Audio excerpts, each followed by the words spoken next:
आपके बीच में बैठे हुए हैं उदय प्रताप जी, करगहर से चुनाव लड़े हैं, बाल बाल बच गए, नहीं विधायक होते।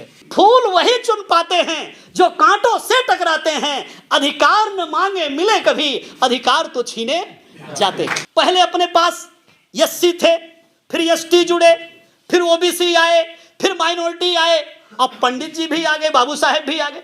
बीएसपी ने कहा कि कुर्मी समाज का हित बसपा में सुरक्षित, यादव समाज का हित बसपा में सुरक्षित, मल्लाह समाज का हित बसपा में सुरक्षित। जब नारा लगाया बहुजन, मुस्लिम समाज का हित बसपा में सुरक्षित। बहन जी की एक कहानी हमारे पुराने कुछ लीडर सुनाया करते थे, मैं वो आपके बीच में आज शेयर करना चाहता हूं। बहन जी के जन्मदिन के मौके पर कहीं पहुंच गए, आज पार्टी से बाहर हो गए, एडवोकेट वीर सिंह सांसद थे, वो सुनाया करते थे, उनके कुछ साथी सुनाया करते थे। वो लोग कहीं पहुंचे गाजियाबाद के आसपास, 500 साइकिल चलाने वाले लोग थे, और 500 साइकिल चलाने वाले लोगों को जहां रात्रि विश्राम करना था, उनको रात रुकना था, वहां थोड़ी देर के बाद, और बहन जी व्यवस्थापक थी, वहां पहुंच गई पहले, और बहन जी पहुंच गई वहां पे, और फिर ये लोग पहुंचे। अब ये बड़े परेशान थे कि आज तो कोई खाने पीने की व्यवस्था किया नहीं, अब क्या करेंगे। पहुंचे तो फिर बहन जी ने बोला, भाई क्या प्लानिंग है, कुछ तुम लोगों ने इकट्ठा किया है? बोले नहीं बहन जी, हमने तो किया नहीं, आप ही आई हुई हैं, पहले आप बताइए।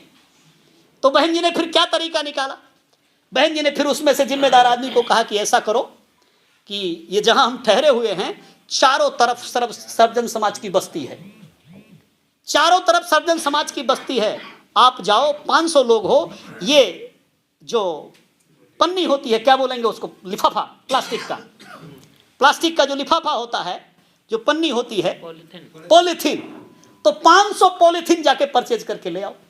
अब ये लोग सोच रहे हैं कि पॉलीथीन मंगवा रहे हैं, लेकिन यहाँ ना तो कोई भंडा चढ़ा है, ना कोई चावल भात बन रहा है, ना कोई रोटी बन रही है, पॉलीथीन का करेंगे क्या। 500 पॉलीथीन मंगवा लिया, और उसके बाद फिर उसी में से कहा कि 10 पॉलीथीन आप ले लो, 10 पॉलीथीन आप ले लो, 10 पॉलीथीन आप ले लो, ऐसे कार्यकर्ताओं में बांट दिया, और कहा सिर्फ आपको 10 पॉलीथीन की जिम्मेदारी है, ले जाना है, और किसी के घर के सामने खड़े होना है, और फिर बताना है कि मानवर कांसी राम साहब की रैली चल करके आ रही है, और उस रैली में हमारे कार्यकर्ता चल के आ रहे हैं, आज आपके घर में जो कुछ बना हो, एक खुराक खाना, 3 रोटी 4 रोटी आप इसमें डाल दो, कोई सूखी सब्जी या चटनी अचार डाल दो, ये आप डाल दो, और हमारा ये आपके गांव के बाहर पंडाल रुका हुआ है, वहां पहुंचा दो। सम्मानित साथियों, वो 500 पॉलीथीन बांट दी गई थोड़ी देर में, और फिर जब खाने का टाइम हुआ, महिलाओं ने जब खाना बनाया, बड़ी गौरवान्वित हुई महिलाएं कि आज हमारे घर कोई कार्यकर्ता मांगने के लिए आया है, हम इस पॉलीथीन में क्यों देंगे, और एक ही खुराक खाना क्यों देंगे। उन्होंने बढ़िया अच्छा वाला पैकेट निकाला, बढ़िया अच्छा वाला झोला निकाला, अच्छा टिफिन दान निकाला उन्होंने, और फिर उसमें कई लोगों का खाना पैक किया, और पैक करके फिर वो जब लेने के लिए आए तो पकड़ाया कि इसको लेकर जाइए, और फिर अभी हमारा कोई लड़का बेटा जाएगा, इसको वापस ले आएगा बर्तन को। सम्मानित साथियों, 500 लोगों को खाना खिलाना था, वहां 2,500-3 हजार लोगों का खाना चला गया। खाना ये लोग खाए भी, और फिर वो खाना बच भी गया, फिर उसको अपने साथ भी पैकेट बना के लोग लेकर के गए। या तो आप सरकार चलाओगे, या तो आपके इशारे पे सरकार चलेगी, ऐसी बिहार की भूमि है, ऐसी बिहार की राजनीति है। तो बहुजन समाज पार्टी के लिहाज से तो बिहार प्रांत सबसे सुटेबल प्रांत है। सम्मानित साथियों, तो मेरा आप लोगों से आज बहन जी के जन्मदिन के मौके पर कहना है कि आप लोग बहन जी का गुणगान कर रहे हैं, बहन जी की प्रशंसा कर रहे हैं, बहन जी की नीतियों को आप लोग बिहार प्रांत में भी चर्चा का विषय बना रहे हैं। सम्मानित साथियों, तो आप लोगों को 2022 नहीं, 2024 और फिर 2025 243 एमएलए की सीट हैं। बॉर्डर से लगा हुआ ये पटना से लेकर के, और फिर उधर गोपालगंज तक, और इधर कैमूर तक, इधर गया से लेकर के, ये जो इधर का पोर्शन है सम्मानित साथियों, ये तो बीएसपी के लिए उपजाऊ पोर्शन है। कई सारे जिलों में 1 एमएलए, 2 एमएलए, 4 एमएलए आप लोग जीत चुके हैं। आपके बीच में बैठे हुए हैं उदय प्रताप जी, करगहर से चुनाव लड़े हैं, बाल बाल बच गए, नहीं विधायक होते। 48,000 वोट लिया है आपने करगहर की सीट पर। तो कहने का मतलब यह है कि आप लोगों को अपनी एनर्जी को पहचानना है, अपने कार्यकर्ताओं को तैयार करना है, राजपाट अपने हाथों में लेना है, तभी माननीय बहन जी का जन्मदिन मनाने का प्रतिफल हम लोगों को है। और यदि हम लोग सत्ता में स्थापित होने के लिए रणनीति नहीं बनाते हैं, तो फिर ये गाना हम तो गा ही रहे हैं और गाते रहेंगे 10-20 साल ऐसे, फिर कुछ नहीं मिलने वाला है। मैं तो जब 24 साल की उम्र में था तो बड़े बड़े नारे लगाया करता था और बड़े बड़े शेर बोला करता था मंच पर। बरसों जुर्म की आग में जीते रहे हैं हम, बरसों जुर्म की आग में जीते रहे हैं हम, मर मर के उनके शासन में जीते रहे हैं हम। मजबूरी की मार ने राजनीति सिखा दिया, खिसको यहां से जालिमों, बहुजन समाज पार्टी ने हाथी खड़ा किया। इंतजार की हद तक इंतजार किया है, इंतजार की हद तक इंतजार किया है, जालिमों के जुर्म ने हमें दरकिनार किया है। साहू फूले अंबेडकर कांसी राम साहब का मिशन बहन कुमारी मायावती जी ने ललकार दिया है। फूल वही चुन पाते हैं जो कांटों से टकराते हैं, फूल वही चुन पाते हैं जो कांटों से टकराते हैं। अधिकार न मांगे मिले कभी, अधिकार तो छीने जाते हैं। ये बीएसपी के आज के 20 साल पहले के हम लोगों के स्लोगन थे। हम लोग भाषण देते थे, हम लोग उत्साहित करते थे। सम्मानित साथियों, आपको उस पुराने ट्रैक को भी ध्यान में रखना पड़ेगा, आपको पुराने भाषण को भी ध्यान में रखना पड़ेगा। हमारी पार्टी आगे बढ़ गई है। कैसे आगे बढ़ गई है? जो सामाजिक परिवर्तन का कारवा शुरू किया था माननीय कांसी राम साहब ने और बहन जी ने, वो बात आगे बढ़ गई। वो सामाजिक परिवर्तन उत्तर प्रदेश की धरती पर दिख रहा है, और जब वो सामाजिक परिवर्तन दिख रहा है तो माननीय बहन जी ने अपने नारे में विस्तार किया है। क्या नारा लगाया है? सर्वजन हिताय सर्वजन सुखाय। ये नारा लगाया है बहन जी ने, सर्वजन हिताय सर्वजन सुखाय। लेकिन इस नारे का मतलब थोड़े है कि पुराना वाला भाषण साइड में कर देंगे आप, या पुराना वाला जोश आप ताक पे रख देंगे। अरे अब तो और जोश में आना चाहिए। पहले अपने पास एससी थे, फिर एसटी जुड़े, फिर ओबीसी आए, फिर माइनॉरिटी आए, अब पंडित जी भी आ गए, बाबू साहेब भी आ गए। तो अब तो आपके नारे में और जान आनी चाहिए, और ताकत आपको हासिल हो गई है। अब सभी लोग आपके साथ आ गए हैं, सर्वजन समाज के लोग आपके साथ आ गए हैं, तो आपके अंदर और ताकत और बड़ी रणनीति बननी चाहिए। तो सम्मानित साथियों, हमारे जो युवा भाई हैं, नौजवान साथी हैं, आप लोगों को समझ के बूझ करके इस बहुजन मूवमेंट को समझ करके चलना पड़ेगा। आपको समझ के ताकत लगानी पड़ेगी। अब आपको अल्हड़पन में नहीं चलना है, अब आपको आंख बंद करके नहीं चलना है, आंख खोल करके चलना है। लड़ाई ज्यादा आगे बढ़ गई है।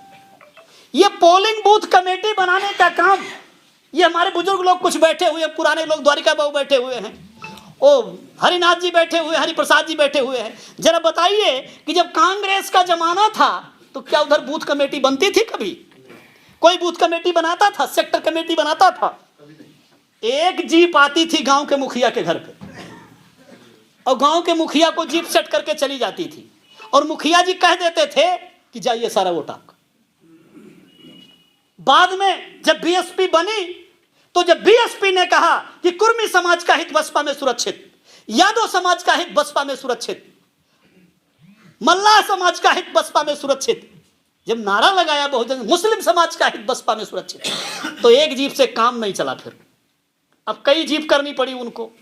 अब उसी पंचायत में देखना पड़ा कि भाई अहिरों का, यादव का मोहल्ला किधर है, ये पालों का मोहल्ला किधर है, धोबियों का मोहल्ला किधर है, ये निषादों का मोहल्ला किधर है। मोहल्ले तलाशने पड़े तो एक जीप से 4-5 जीप हो गई। फिर हर मोहल्ले में जीप जाती थी प्रचार के लिए। फिर समाज वाइज जाकर के बहुजन समाज पार्टी ने आंदोलन शुरू किया, काम शुरू किया, और आपके विरोधियों को हाथ पांव मारना पड़ा, उनको सीखना पड़ा, और सीख करके फिर उनको मोहल्ले मोहल्ले में जाना पड़ा। उत्तर प्रदेश की धरती पर बहन जी ने 10 पोलिंग बूथ मिला करके एक सेक्टर बनाया। जब 10 पोलिंग बूथ मिला के सेक्टर बनाया और एक पोलिंग बूथ पर कहा कि 5 आदमी हम पोलिंग बूथ कमेटी के नियुक्त करेंगे, पूरा नेटवर्क बनेगा, और जो 5 आदमी होंगे, एक बूथ का अध्यक्ष होगा, और 4 जो उसके संगठन सचिव होंगे, वो चारों 4 बिरादरी के होंगे, उस पोलिंग बूथ पर जो बिरादरी रहती हो। ये बहन जी ने उत्तर प्रदेश में प्लान दिया, और जब ये प्लान लागू हो गया तो आपका दुश्मन तो बहुत ताकतवर है, वो सीख गया बहुजन समाज पार्टी को। और फिर आरएसएस वालों ने उससे भी 2 कदम आगे बढ़ते हुए आपको क्रॉस करने की योजना बनाई। कैसे क्रॉस किया उन्होंने? वोटर लिस्ट का जो पन्ना होता है, उसी एक पन्ने पे जितने मतदाता, 7-8 परिवार के लोग जो आते हैं, उसी पे एक कार्यकर्ता का वो नाम लिख देते हैं एक पन्ने पर, और उसको कहते हैं पन्ना प्रमुख। अगर आपके वोटर लिस्ट में 20 पन्ने हैं तो 20 पन्ना प्रमुख बनाना शुरू कर दिया आरएसएस के लोगों ने। आप समझिए, कहने का मतलब कि अगर आज नौजवानों पे काम कर रहे हैं, अगर आज वृद्धा लोगों पर लोग पेंशन देने के नाम पर काम कर रहे हैं, अगर मजदूरों पर लोग काम कर रहे हैं, किसानों पर लोग काम कर रहे हैं, कर्मचारियों पर लोग काम कर रहे हैं, तो ये राजनीति किसने सिखाई? ये माननीय कांशीराम साहब ने सिखाई और हमारी लीडर बहन कुमारी मायावती जी ने सिखाई, जिसको दूसरे दल के लोग कॉपी करने में लगे हुए हैं, उसको सीखने में लगे हुए हैं। सम्मानित साथियों, मेरा आपको कहने का तात्पर्य है, आपको अपनी ताकत को पहचानना होगा, आपको अपने आप को समझना होगा।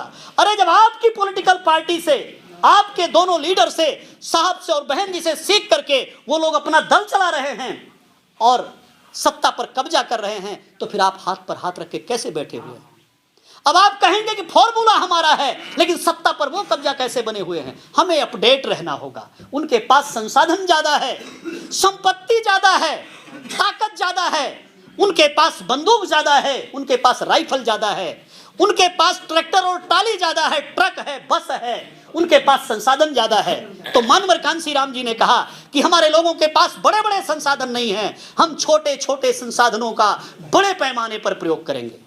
कांशीराम साहब ने कहा छोटे छोटे संसाधनों का बड़े पैमाने पे प्रयोग करेंगे। कांशीराम साहब ने फॉर्मूला दिया, 2 पहिया 2 पैरों का उपयोग करो और दिल्ली चलो। साइकिल यात्रा चलाई कांशीराम साहब और बहन जी ने, देश के 5 कॉर्नर से, कश्मीर से, कन्याकुमारी से, कोहिमा से, पुरी से और पोरबंदर से, देश के 5 कोनों से साइकिल यात्रा निकाली। कांशीराम साहब ने 4200 किलोमीटर साइकिल चलाई।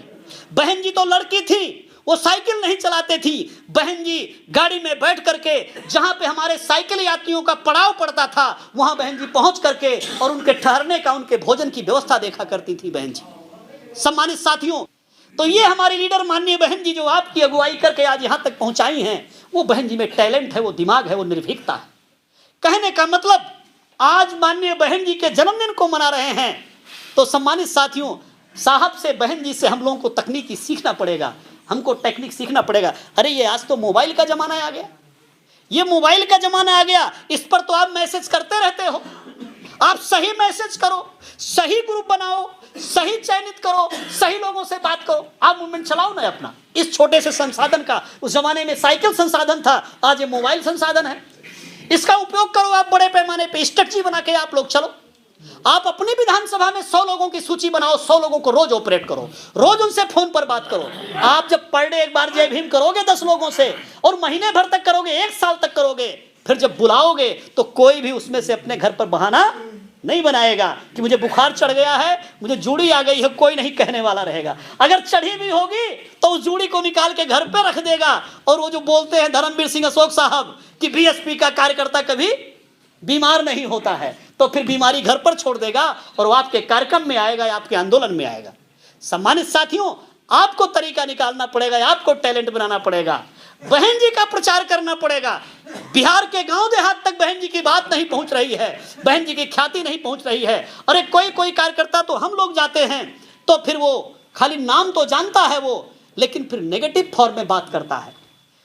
वो बात करता है कि अरे वो तो दलित की बेटी नहीं, दौलत की बेटी, ऐसे सवाल करता है। इतना सारा पैसा क्या करेंगी, ऐसे सवाल करता है। सम्मानित साथियों, बहन जी का जन्मदिन है, तमाम हमारे साथियों ने आज जन्मदिन का कलेक्शन चल रहा है पिछले 2 महीने से, तमाम हमारे कार्यकर्ता लोगों ने मेहनत किया है। बहन जी ने मेंबरशिप दिया है, बुक दिया हुआ है, कूपन दिया हुआ है, 200 रुपए की मेंबरशिप है। सम्मानित साथियों, 1 नंबर का काम है, 1 नंबर का काम है। पहले रजिस्टर दिया जाता था, रजिस्टर उतना विश्वसनीय नहीं होता था, उस पर बहन जी की सिग्नेचर है, उस पर बहन जी का नाम है, वो मेंबरशिप है। उसमें जितना आप लोग सहयोग इकट्ठा करेंगे वो सीधे केंद्रीय कार्यालय, एक पर्ची भी 200 रुपए की फटेगी तो आपका 200 रुपया वो बहन जी के पास पहुंच जाएगा। उसमें से 1 रुपया भी हम बिहार स्टेट ऑफिस में भी कहीं भी हम उसको मिसयूज नहीं कर सकते हैं। तो बहन जी को ताकत देने का, ऐसे चुनावी वर्ष में जब चुनाव चल रहा है, तो अभी हम गए कुछ फंड कलेक्शन मेंबरशिप का जमा करवाने 8 तारीख को, तो फिर राष्ट्रीय उपाध्यक्ष जो आनंद भाई साहब हैं, उन्होंने फिर सवाल किया कि भाई मेधांकर जी, आपका बिहार स्टेट इतना पीछे क्यों जा रहा है, आप लोग कर क्या रहे हो वहाँ पे?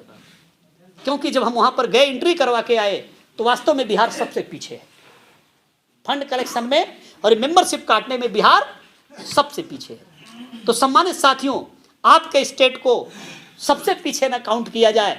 तो इसमें भी आप लोगों को रणनीति बना के इसमें लग करके और बहन जी के जन्मदिन के उपलक्ष्य में ये ज़्यादा से ज़्यादा कलेक्शन करके मेंबरशिप वाला आप दिल्ली पहुंचाएंगे तो फिर बहन जी को लगेगा कि बिहार के लोगों ने मेरा जन्मदिन मनाया है और मुझे चुनाव लड़वाने के लिए इन लोगों ने आर्थिक सहयोग दिया है। 50 लाख रुपए का टारगेट बहन जी ने दिया हुआ है। और अभी जो आपकी स्थिति है तो उसको बताने में तो हमें अच्छा नहीं लग रहा है, फिर भी आप लोगों को बता देते हैं। आप अभी तक 7 लाख रुपया कलेक्ट किए हैं, आज का दिन छोड़कर 50 लाख में से 7 लाख रुपया कलेक्ट कर पाए हैं। 7 लाख रुपया दिल्ली ऑफिस में जमा हो पाया। तो इस स्पीड को सम्मानित साथियों वहां रिपोर्ट दिया गया। 1 हफ्ते का एक्सटेंशन और मिला है हम लोग। 1 हफ्ते का 15 तारीख है, 22 तारीख तक का एक्सटेंशन हम लोगों को मिला है। लग करके इस मेंबरशिप के कलेक्शन को एक अभियान के तौर पे करके बहन जी के हाथों को आप लोगों को मजबूत करना है। हमारे जिम्मेदार साथियों के हाथ में बुक है, किसी के पास 5 बुक है, किसी के पास 2 बुक है, किसी के पास 4 बुक है। आप लोगों को लग करके ये मेंबरशिप बना करके और ये कलेक्शन आप लोगों को करना चाहिए। माननीय बहन जी का जन्मदिन माननीय कांसीराम साहब ने अपने जमाने में आर्थिक सहयोग दिवस के रूप में मनाने का प्लान बनाया था। तो पिछले 17-18 वर्षों से बहन जी का जन्मदिन हम लोगों ने, जब बहन जी मुख्यमंत्री बन गई तो थोड़ा सा टॉपिक चेंज किया गया, आर्थिक सहयोग शब्द को हटा दिया गया बहन जी के मुख्यमंत्री बनने के बाद, और उसका रूप बहन जी ने चेंज किया जन कल्याणकारी दिवस। लेकिन एक्चुअली में प्रॉपर जो वर्क है वो आर्थिक सहयोग दिवस का काम है। जो जन कल्याणकारी दिवस है वो विरोधियों को दिखाने के लिए है, विरोधियों को पस्त करने के लिए है। और उस बहाने से हमारे जो लाचार गरीब मजबूर भाई दिख रहे हो, इस सर्दी में गरीब लोग दिख रहे हो जिनके पास कंबल नहीं है, चादर नहीं है, किसी को इलाज नहीं हो रहा है, तो हमारे कार्यकर्ता, हम लोग मानवतावादी लोग हैं। पूरे कोरोना पीरियड में माननीय बहन जी ने बहुत बड़ा अभियान छेड़ करके, आह्वान करके और पूरे देश का कल्याण करने का काम बहन जी ने किया है। तो जन कल्याणकारी दिवस के रूप में लोगों को वेलफेयर करना है, लोगों का कल्याण करना है, लेकिन पार्टी चलाने के लिए आप लोगों को ये मेंबरशिप का काम बड़े पैमाने पर करना है, ये आर्थिक सहयोग बहन जी को प्रदान करना है। तो सम्मानित साथियों, ये बातें मैंने आप लोगों के बीच में रखी है, हमारे साथियों ने बातें रखी हैं। मैं समझता हूं कि अब जो अंतिम सेरेमनी है आज का, ये काम आज अब संपन्न करना चाहिए।